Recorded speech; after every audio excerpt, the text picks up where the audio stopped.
The right color in the right place can really make a drawing come alive. But it gets really hard to find that right color and that right place.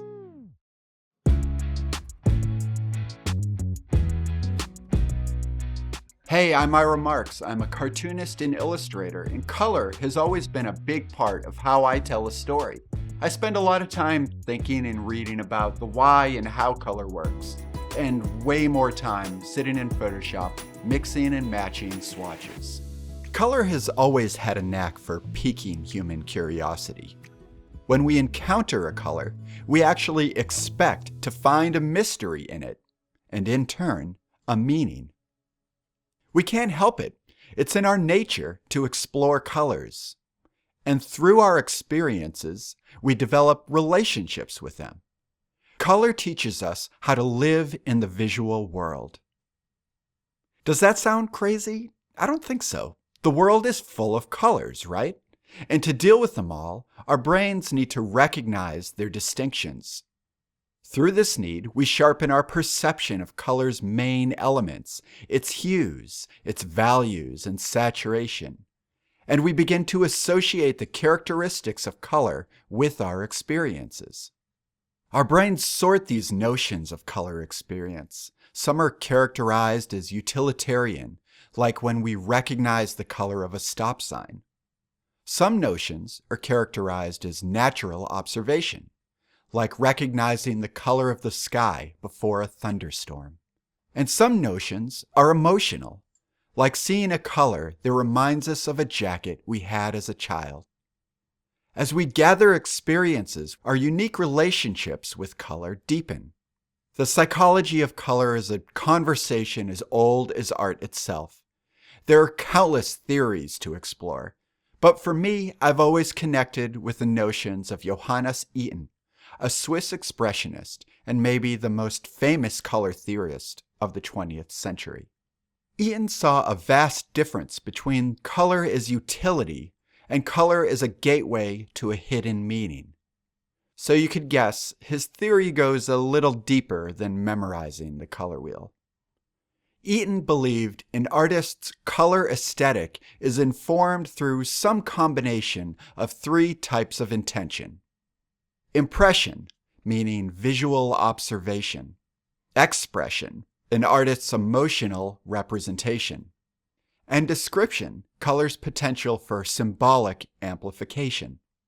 This theory really strengthened my relationship with color, and it gave me a much deeper appreciation for color's role in art history.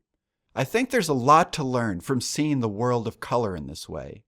So now, I'm going to share that view with you.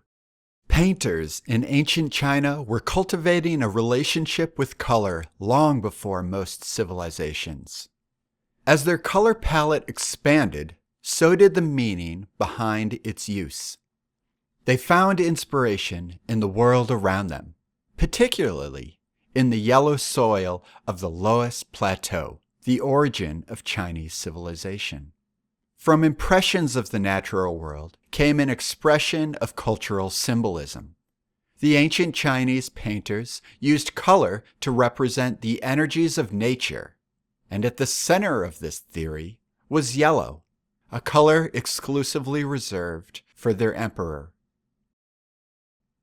The mosaic art of the Byzantine Empire was intended to preserve the stories of their sacred saints. This responsibility placed high demand on these Roman artists and their colors. Imagine the sophistication of their creative process. Look at the way they create subtle variations in color, light, and shadow. The preservation of this work through the centuries assured its influence over future generations of artists, especially those employed by the church. This style of blending imagination, impressionistic observation, and symbolic meaning through color is at the root of so much Western art. By the 15th century, the Italian Renaissance painters had mastered tonality and color modulation. They were painting massive and epic images at insane levels of realism. While symbolism was still at the root of their compositions, the images were stripped of decorative elements seen in earlier religious artworks. To me, the paintings of the Renaissance have the weight and drama of a scene from a movie. But this wasn't the apex of realistic painting. That didn't come until artists like Titian in the mid-16th century started to really focus their use of color. Titian was using color to give character and virtue to the main subjects of his compositions. Look at the two figures posed in this crowd of twisting bodies. Localizing and focusing color was a brilliant way of bringing symbolism to a realistic style of painting. The Renaissance's theory of color embedded itself so deep in the collective consciousness of the art world. For hundreds of years, this aesthetic is what people pictured when they thought about art and color. But by the 1800s, the culture of art was ready for a whole new perspective. In 1810, Johann Wolfgang von Goethe published the book Theory of Colors. Goethe was an author of emotional literature, but he also had an equal interest in visual art and its relationship with science. This new book was intended to change the world's perception of color. Goethe's theory sought to validate the scientific function of human imagination in response to the phenomenon of light and color. The warmth of the setting sun and the coolness of the Earth's rising shadow, to him were evidence of not just the fracturing of white light, but of humanity's poetic intuition. Goethe's theory is wrapped up in his version of the color wheel. On first glance, it doesn't seem to be unlike the rational framework of earlier color theories. But here, Goethe's assigned allegorical qualities to each field of color. Red is beauty, orange is nobility, yellow is good, green is usefulness, blue is commonality, and violet is the unnecessary or spiritual. Needless to say, the scientific world found no academic value in his research into optics. But his studies of color remain influential to this very day. And it's not just artists who connected with Goethe's theory of color. All kinds of people were into it. I think technologist John Gage put it best when he said, Goethe argued there is no color in the physical world. There are only patterns of light and dark. And these patterns are a sensation produced by our very souls. The connection between poetic intuition and color science is a major aspect of every modern art movement.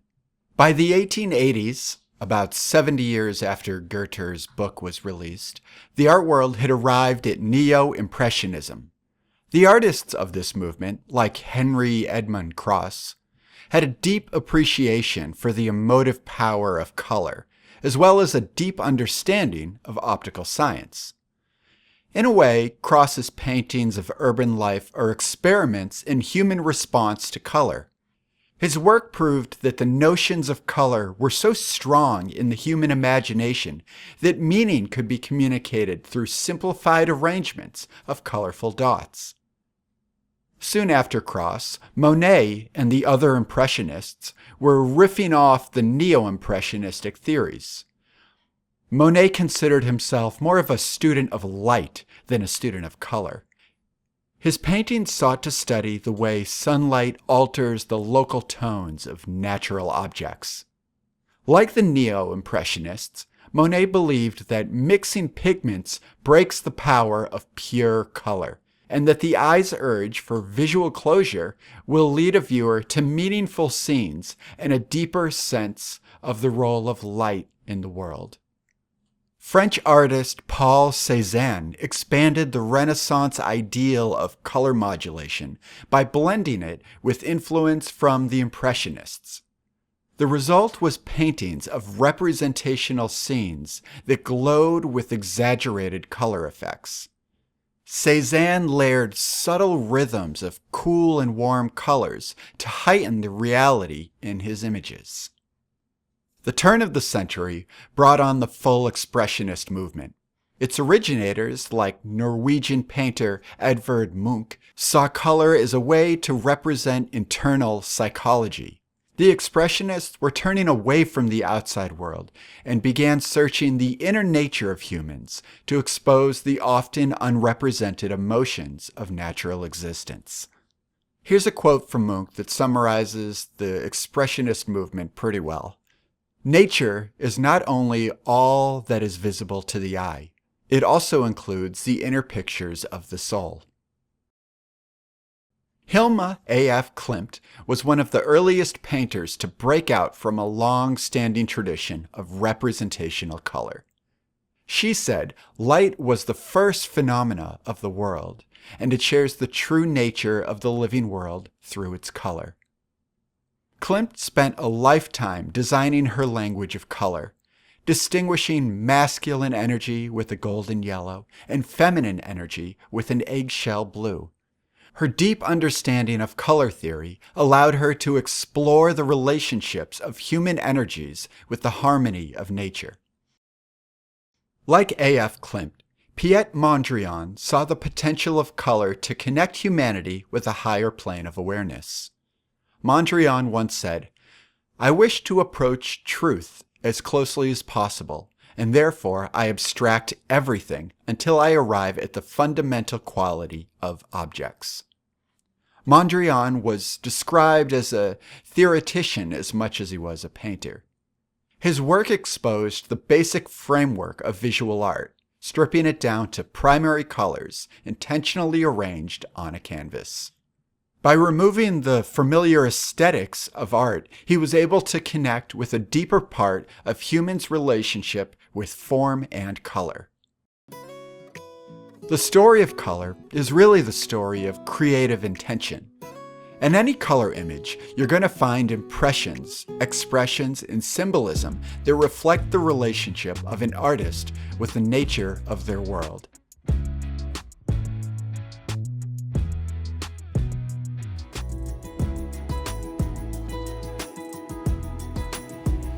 Thanks for watching.